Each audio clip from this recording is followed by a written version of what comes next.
28 British wizarding families officially declared the most pure-blooded in existence, by one very confident, anonymous pamphlet. Some built legacies. Some destroyed themselves. Here is every single one, start to finish.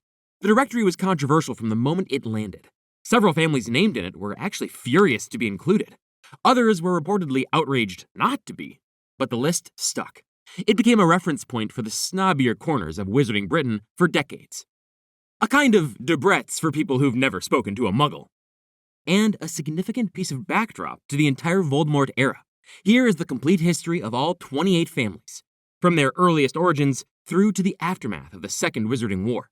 The Abbotts. The Abbotts are one of the more quietly respectable families on the list, which, given the company they're keeping, is a genuine achievement. No notorious Death Eaters. No gibbering from squalid shacks. Just a functional wizarding family doing perfectly normal wizarding things. The most notable Abbott in the modern era is Hannah Abbott, born 1980, sorted into Hufflepuff at Hogwarts. Hannah spent most of her early years as a competent but anxious student. She cried during herbology once and earned what Professor Sprout described as genuine sympathy rather than the usual Gryffindor impatience. When the wizarding world started crumbling in her 5th year, Hannah was one of the students who actually believed Harry when he said Voldemort was back. She joined Dumbledore's army, trained in defensive magic in secret, and when the Battle of Hogwarts arrived, she fought in it. After the war, Hannah Abbott did not go into politics or the ministry or professional Quidditch.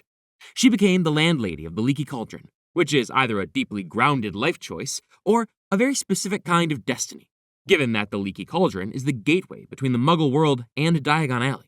It's actually a rather meaningful position for a pureblood witch to hold. She also married Neville Longbottom, who by that point was a certified war hero with a Gryffindor sword kill to his name, which suggests the Abbotts have excellent taste. The Averys. 2 distinct Averys appear across the books, separated by roughly a generation, and both of them made the same basic life choice: join Voldemort and hope for the best.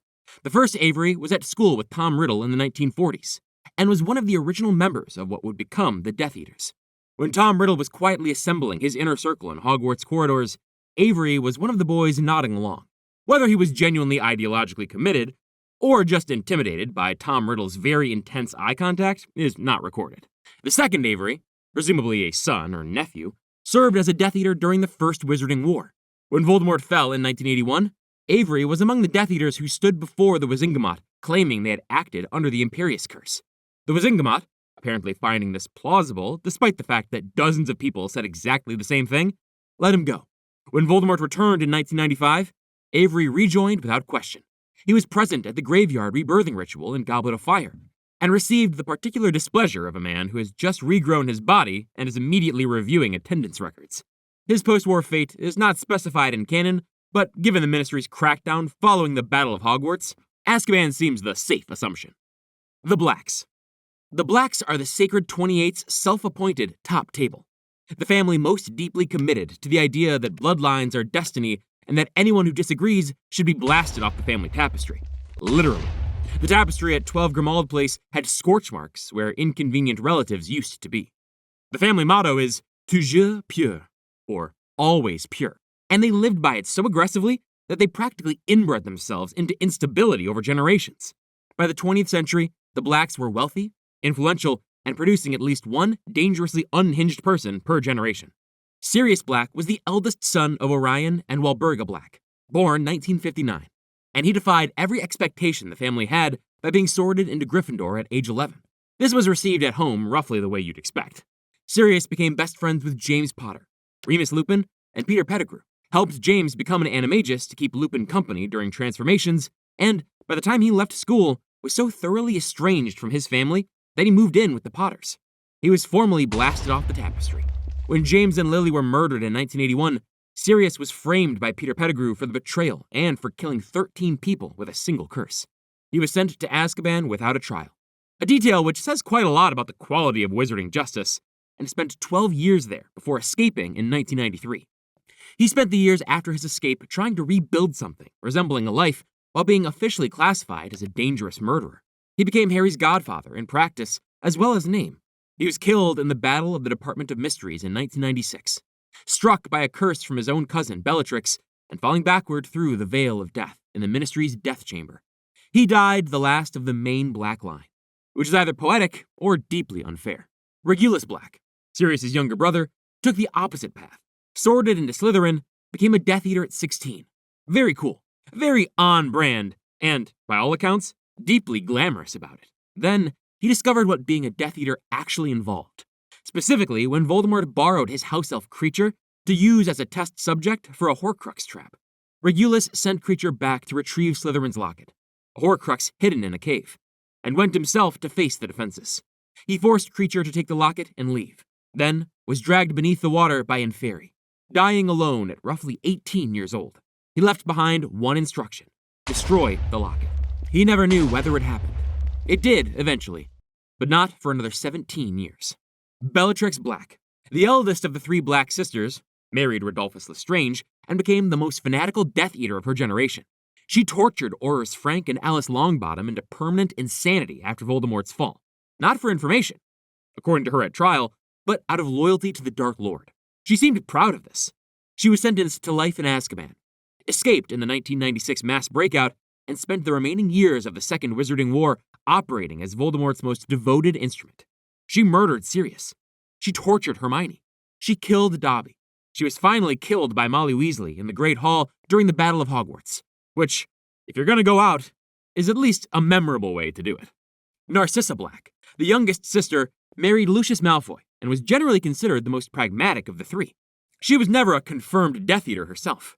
What she was a mother, and that turned out to be Voldemort's undoing. When he sent her into the Forbidden Forest to check whether Harry Potter was dead, she knelt down, checked his pulse, and felt it. She lied.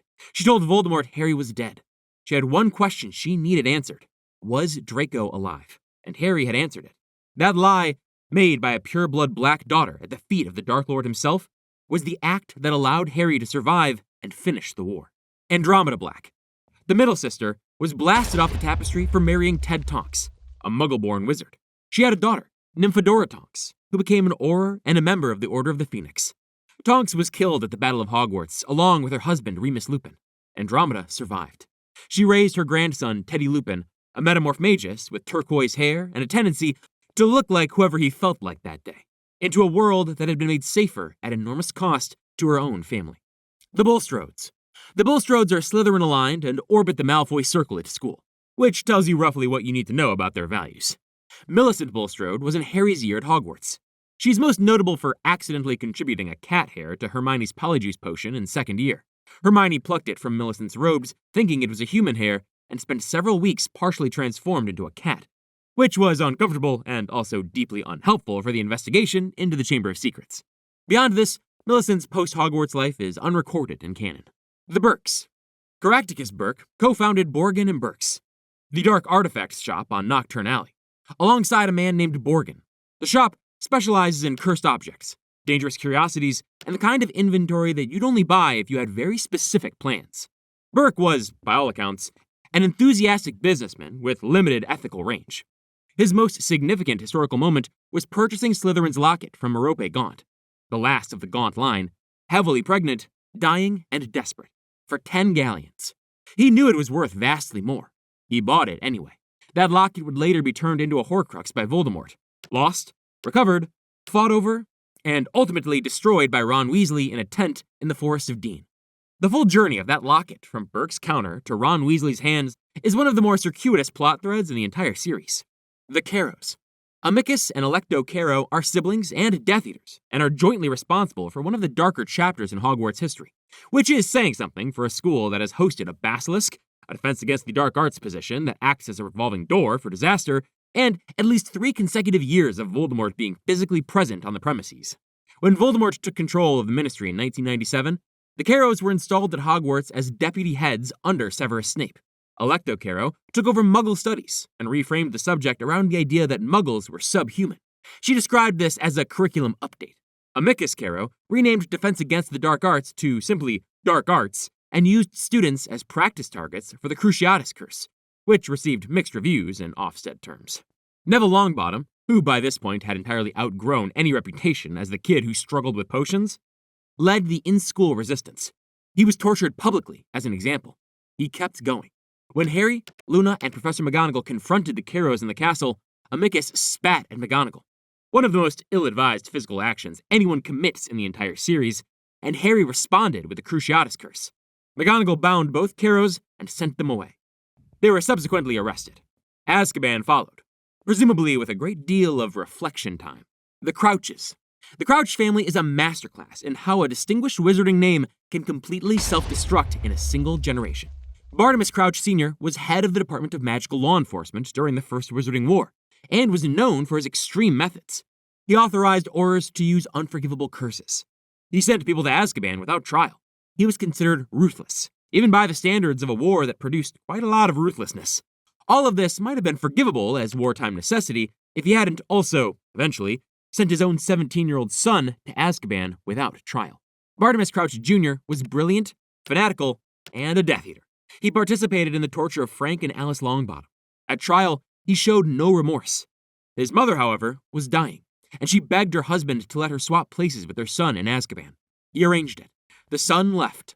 The mother died of whatever illness she had, and Crouch Sr. kept his son hidden under the Imperius Curse in his own home for years, essentially maintaining a prisoner in a spare bedroom while continuing to function as a senior ministry official.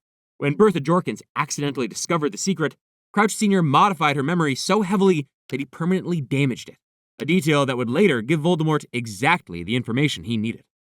Crouch Jr. eventually broke free from the Imperius Curse, killed his father, assumed the identity of Alistair Moody for an entire school year using Polyjuice Potion, manipulated every stage of the Triwizard Tournament to deliver Harry Potter to Voldemort, and was within minutes of receiving his reward when everything unraveled. He was given the Dementor's kiss. His soul literally sucked out on Dumbledore's orders. He confessed everything to Dumbledore first, and the Ministry chose not to believe it, which is consistent with their track record.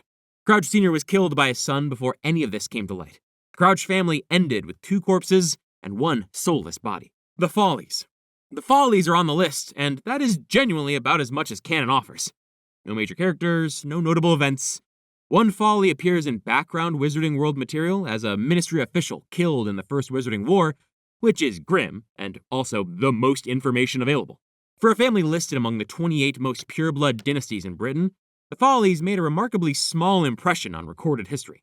Either they were very good at staying out of trouble, or the trouble they got into is simply not documented. Both are plausible. The Flints.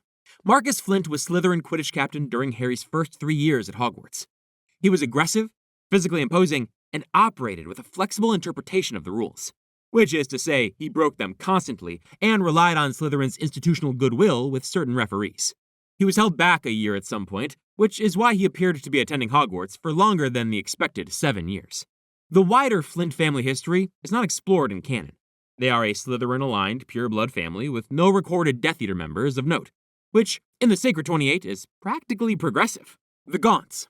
If pure-blood ideology had a natural endpoint, a logical conclusion you could follow all the way down to its final, honest form, it would look like the Gaunts. The Gaunts are direct descendants of Salazar Slytherin himself. They speak Parseltongue by inheritance. They wear their lineage like armor. And by the 20th century, generations of deliberate inbreeding to preserve that lineage has left them living in a crumbling shack near the village of Little Hangleton, wearing rags, trading violence for conversation, and slowly losing their minds. It's less noble bloodline and more extreme consequences of cousin marriages across several centuries. Marvolo Gaunt was the patriarch, violent, paranoid, and obsessively proud of 2 family heirlooms, Slytherin's locket and a ring bearing the Peveril coat of arms. He attacked ministry officials who came to question his son, was sentenced to Azkaban, and died there. He never understood that the ring he wore contained the Resurrection Stone, one of the 3 Deathly Hallows, which is the kind of detail that might have changed his outlook considerably. Morphin Gaunt was Marvolo's son. He was mentally unstable, spoke almost exclusively in Parseltongue, and greeted strangers by giving them boils.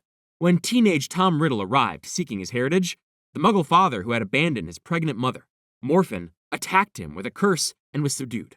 While Morphin was unconscious, Tom Riddle extracted the memory of the Riddle family's location from his mind, borrowed Morphin's wand, murdered Tom Riddle Sr. and his parents in their own home, and then replaced the memory, leaving Morphin to wake up believing he'd done it himself. Morphin confessed to the murders, was sent back to Azkaban, and died there. He never knew what had actually happened. Tom Riddle, for his part, had just committed his first murder at roughly 16 years old and went back to school. Merope Gaunt was Morfin's sister, the only one of the family with any apparent capacity for softness. She was treated with contempt by her father, lived in fear of her brother, and fell deeply in love with Tom Riddle Sr., a handsome Muggle squire from the village. She was a squib-level witch in that environment, barely able to perform magic under the constant abuse. Once her father was imprisoned, her magic returned. She brewed a love potion, administered it to Tom Riddle, and they married. She became pregnant. At some point, possibly out of misguided hope that he had developed real feelings, possibly simply because she was exhausted, she stopped giving him the potion. He left immediately. She walked to London alone, sold Slytherin's locket to Caractacus Burke for 10 galleons, heavily pregnant and evidently intending to survive, and then changed her mind. She gave birth to Tom Marvolo Riddle in a Muggle orphanage, named him after his father and grandfather, and died. She had simply decided not to keep living. Tom Riddle Jr. would later claim this as evidence that his mother was weak, that she should have used magic to survive. He was, at this point, already building a philosophy of immortality, and understanding where it came from requires understanding where he began. Tom Riddle, or Lord Voldemort. The last Gaunt needs relatively little introduction. He turned the Gaunt ring into a Horcrux. He turned the Gaunt locket into a Horcrux. He killed an Auror to create his first Horcrux in that shack. He spent his entire life trying to destroy the fact of his own mortality and his Muggle father's existence. He died at the Battle of Hogwarts. Not dramatically, not spectacularly, just falling backward, dead, unremarkable in his final moment for the first time in his entire life. The Gaunt line died with him. The Slytherin line died with him. The most ancient pureblood family in Britain ended because one of them fell in love with a Muggle, and the child hated what that made him. The Greengrasses. The Greengrasses are notable for staying out of the explicitly Death Eater columns while remaining solidly in the pureblood social world. A balancing act that several Sacred 28 families attempted, and the Greengrasses appear to have managed reasonably well. Daphne Greengrass was in Harry's year at Hogwarts, sorted into Slytherin. She is not a major character in the main series. Her younger sister, Astoria, is considerably more significant in the post-war story. Astoria Greengrass married Draco Malfoy, which seems like a natural pairing on the surface until you discover that Astoria had concluded, largely through watching the war and its consequences, that pureblood supremacy was wrong. She raised her son Scorpius accordingly, which caused friction with Lucius Malfoy for years, and also made Scorpius a fundamentally decent person, which in retrospect seems like the better outcome. Astoria was cursed by a blood malediction, a dark curse that had afflicted an ancestor and occasionally resurfaced in the bloodline. She carried it for years, and it eventually killed her around 2019, when Scorpius was approximately 13. She died knowing she'd given her son something more valuable than a blood status, a working moral compass. The Greengrass name is not carried forward in canon beyond her. The Lestranges. The Lestranges are Death Eaters with a specific historical crime attached. They tortured Aurors, Francis and Alice Longbottom, into permanent insanity using the Cruciatus Curse. The event happened in late 1981, after Voldemort's fall, when a small group of his most devoted followers refused to accept that he was gone and attempted to find him through information. Rodolphus Lestrange, and his brother Rabastin, participated alongside Bellatrix Black, who Rodolphus had married. All three were sentenced to life in Azkaban at trial. They escaped in the 1996 mass breakout and rejoined Voldemort. Their role in the Second Wizarding War beyond general Death Eater activity is not extensively detailed. They fought at the Battle of Hogwarts. Bellatrix was killed by Molly Weasley. The Lestrange brothers' post-war fates aren't specified, but Azkaban is the obvious destination. The French branch of the Lestrange family is explored in the Fantastic Beasts films. Letta Lestrange, a student at Hogwarts in the early 1900s and a close friend of Newt Scamander, was technically born to the French line. Her family history involved the traumatic incident on a ship in her childhood and a complicated relationship with the Lestrange name she carried. She sacrificed herself at the French Ministry of Magic to allow Newt and the others to escape, dying in an explosion. She was the last known Lestrange of that branch. The Longbottoms. The Longbottoms are on the Sacred 28, and yet are among the most consistently heroic families in the entire series, which rather undermines the directory's implicit suggestion that pure blood means dark leaning. Frank Longbottom was a highly talented Auror and a member of the original Order of the Phoenix. His wife, Alice Longbottom, was equally skilled. Both were considered among the best Aurors of their generation. After Voldemort's fall, they were targeted by Bellatrix Lestrange, Rodolphus and Rabastin Lestrange, and Barty Crouch Jr., who used the Cruciatus Curse on both of them until they were permanently and irreversibly destroyed. Frank and Alice live at St. Mungo's Hospital in the long-term ward for spell damage. They do not recognize their own son. Alice occasionally gives Neville a Drubble's Best blowing gum wrapper when he visits, and he has kept every single one. Augusta Longbottom, Frank's mother, raised Neville after the attack. She was strict, somewhat overbearing, and initially disappointed by what she perceived as Neville's lack of magical ability. She sent him a howler for losing his toad. She wore a vulture hat. However, when the Second Wizarding War reached full intensity in Deathly Hallows, Augusta Longbottom put on her best hat, defeated the Death Eater Dawlish, who came to arrest her, and went into hiding. The vulture hat, presumably, remained intimidating throughout. Neville Longbottom was born on July 30th, 1980, one day before Harry Potter, fulfilling the birth date criteria for the prophecy Trelawney made to Dumbledore, which meant Voldemort's choice of Harry as his target was not inevitable. Neville could have been the chosen one. Instead, he became something arguably rarer, the person who kept fighting when there was no prophecy compelling him to do it. Throughout his school years, Neville was timid, forgetful, and frequently underestimated. In his 5th year, he fought at the Department of Mysteries. In his 6th, he worked to improve independently. In his 7th, when Harry, Ron, and Hermione were gone and the Death Eaters had taken Hogwarts, Neville led the resistance inside the school. He was beaten. He kept going. He reformed Dumbledore's army, hid students in the Room of Requirement, continued fighting when it was just him and a handful of teenagers against an occupied castle. At the Battle of Hogwarts, when Voldemort offered Harry's allies a chance to join him, and Neville stepped forward, apparently to accept, and instead produced the Sword of Gryffindor from the Sorting Hat and decapitated Nagini, destroying the final Horcrux and making Voldemort mortal in that moment. He didn't do it because a prophecy told him to. He did it because it was the right thing to do. After the war, Neville became an Auror, then returned to Hogwarts as professor of herbology, the one subject he had always been genuinely excellent at. He married Hannah Abbott. His parents presumably spent the rest of their lives at St. Mungo's, never recovering. He kept visiting. The MacMillans. The MacMillans are a moderate Hufflepuff-associated pureblood family with no Death Eater history. Ernie Macmillan was a Hufflepuff in Harry's year, earnest, slightly pompous, and eventually entirely trustworthy. In 2nd year, he was among the students who suspected Harry of being the heir of Slytherin, which Harry found unfair, but which was, in context, a not entirely unreasonable hypothesis. By 5th year, Ernie was a committed member of Dumbledore's army and was genuinely loyal. He fought at the Battle of Hogwarts. His post-war life is not recorded in detail. The Malfoys. The Malfoys arrived in Britain with William the Conqueror in 1066, and have apparently never stopped reminding people of this fact. They parlayed early land grants into enormous inherited wealth, and spent the subsequent centuries maintaining it through a combination of strategic alliances, careful political positioning, and the kind of flexible loyalty that adjusts based on who is currently winning.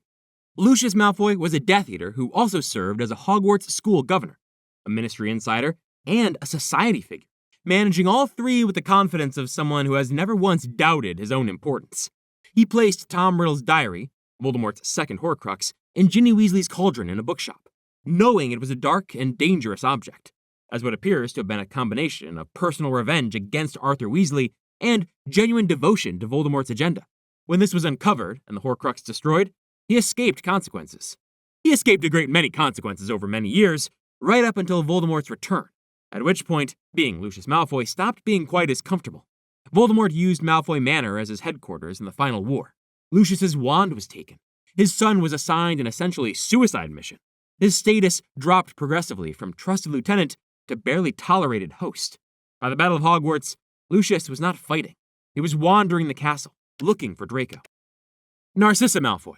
See Black entry from before.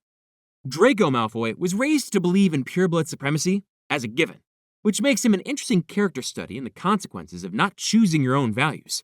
He was a bully at school, a coward when things became real, and ultimately, someone who could not follow through on the things he had agreed to believe.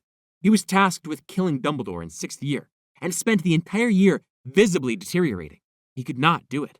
At Malfoy Manor in 7th year, when he was asked to confirm that Harry Potter was the captive in his drawing room, he looked at Harry and stayed vague. He knew. He said he wasn't sure. After the war, Draco was not imprisoned. He married Astoria Greengrass.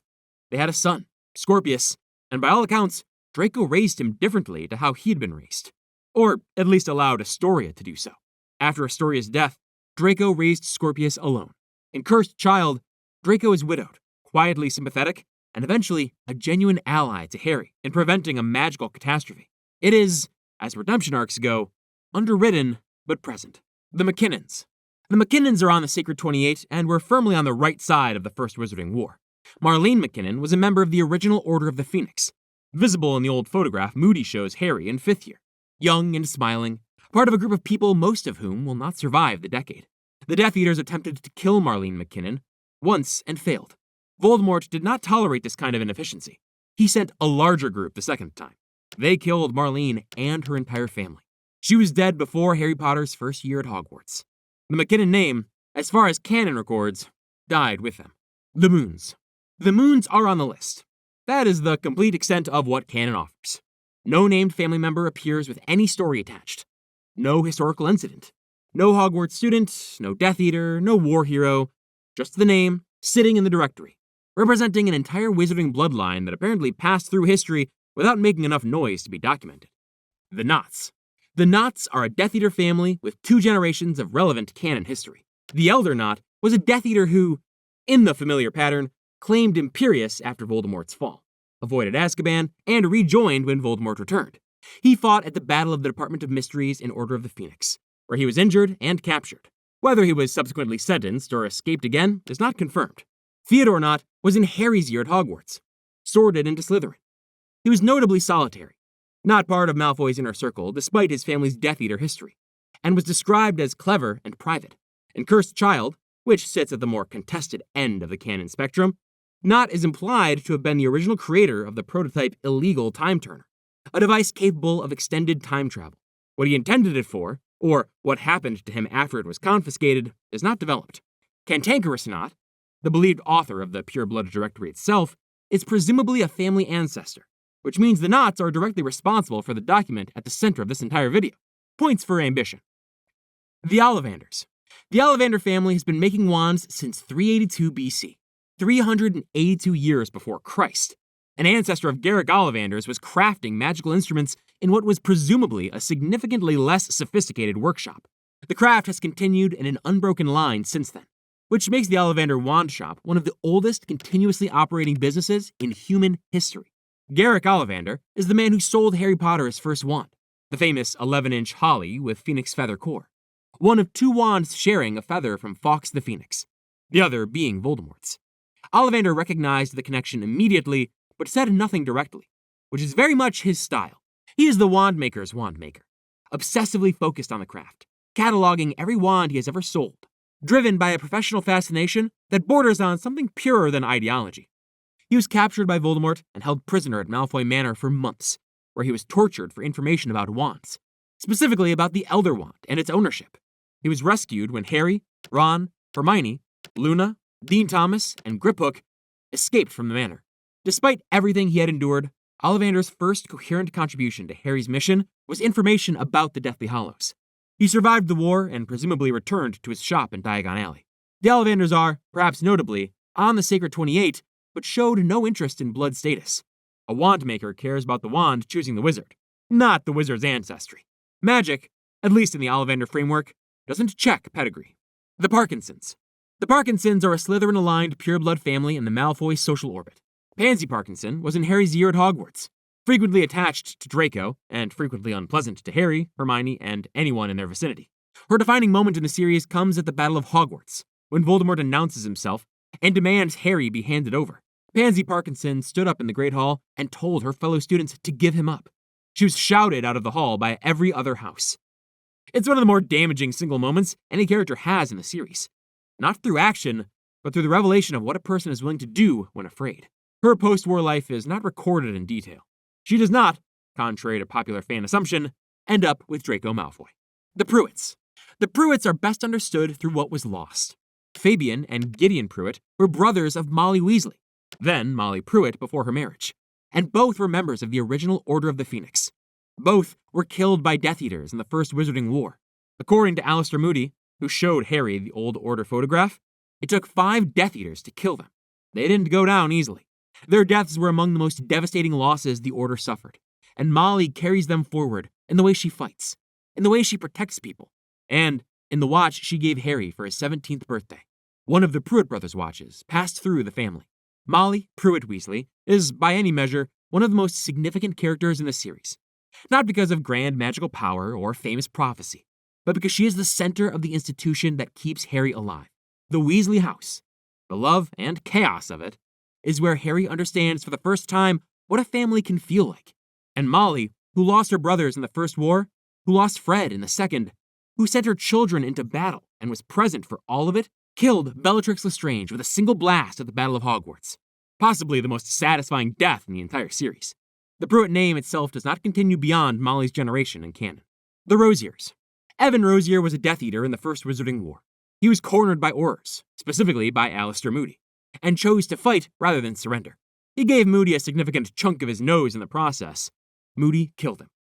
This is the most detail canon provides about any named Rosier.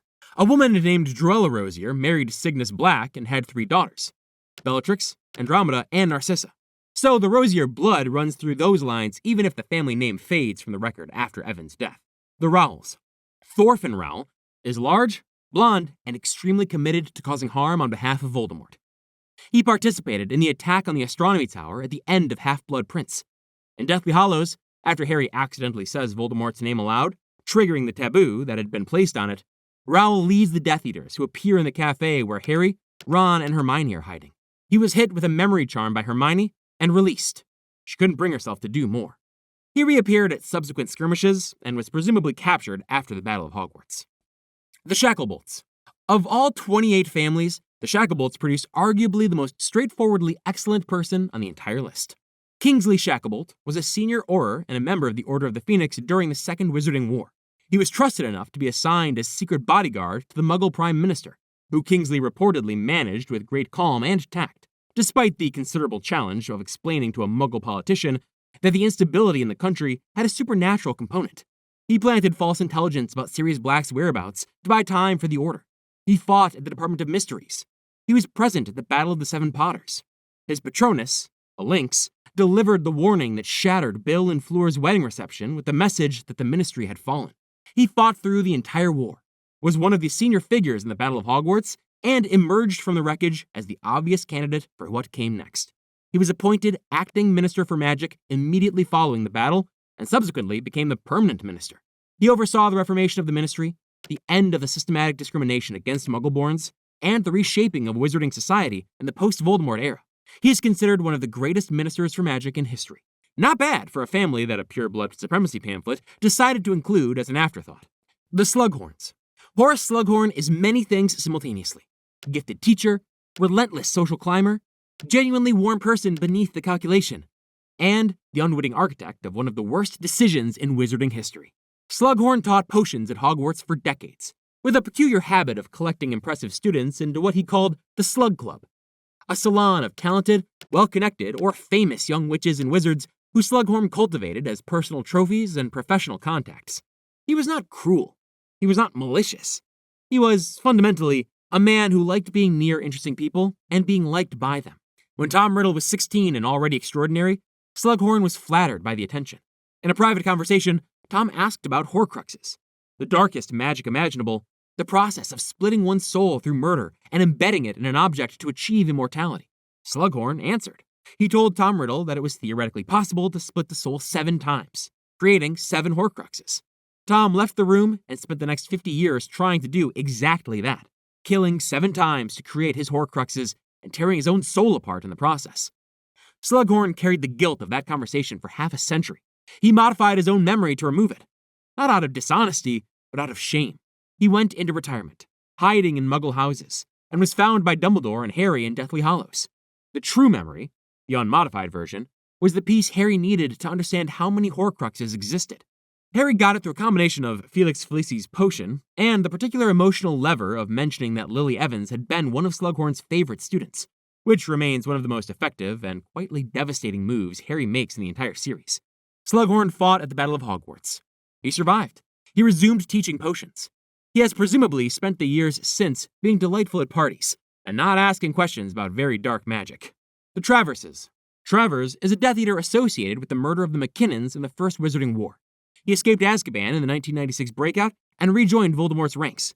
In Deathly Hallows, he appeared at Gringotts while Hermione was impersonating Bellatrix Lestrange, creating a significant complication for the vault heist.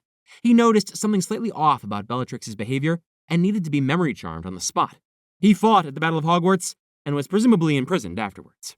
The Weasleys. The Weasleys are included in the Pure Blood Directory and are considered blood traitors by families like the Blacks, a designation awarded to pure blood families who refuse to behave in the expected manner. The Weasleys were spectacularly, consistently unbothered by this. Arthur Weasley works for the Ministry in the Misuse of Muggle Artifacts Office, which he uses primarily as an excuse to collect Muggle objects he finds fascinating. He's one of the most genuinely decent characters in the series. Not because he's brave in dramatic moments, although he is, but because he is consistently kind, curious, and warm, in all the ordinary ones. He survived a near-fatal attack from Nagini in Order of the Phoenix. Molly Weasley, see Molly Prewett entry from before. Their 7 children represent the full range of how a family processes a war.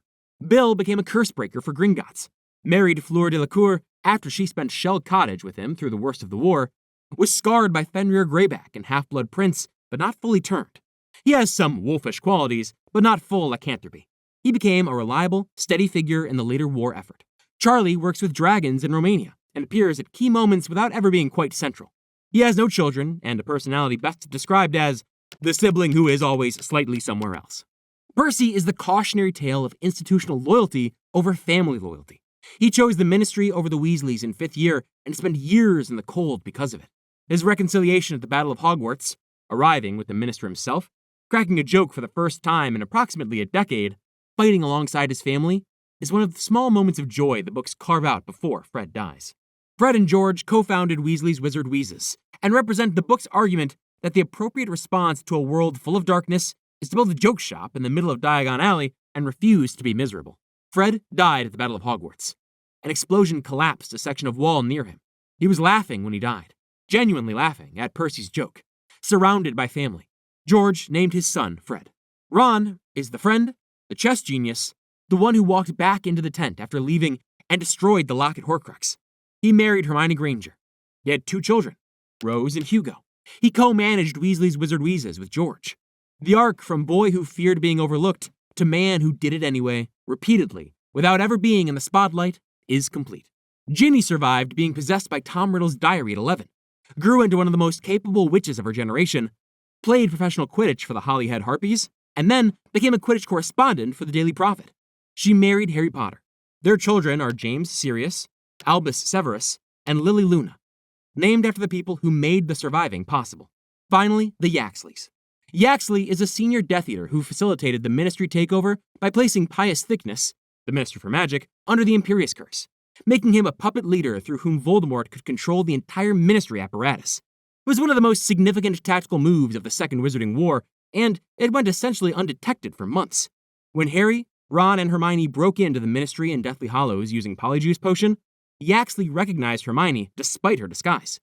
During the disapparition to escape, he grabbed her arm and was partially dragged along, arriving at the staircase of 12 Grimmauld Place and seeing enough to compromise the location. The trio had to abandon the safe house permanently, which forced them in the open and into the long, difficult period in the Forest of Dean that nearly broke them. Yaxley fought at the Battle of Hogwarts. He was presumably captured and imprisoned. The Yaxley family's wider history is not explored in canon beyond this single generation. Now that you know Augusta Longbottom raised one war hero while wearing a vulture hat and absolutely no one's help, it's time to find out what Harry turns out when literally anyone else is in charge. What if every other character raised Harry Potter is up next? Click now before Petunia Dursley finds out she had competition.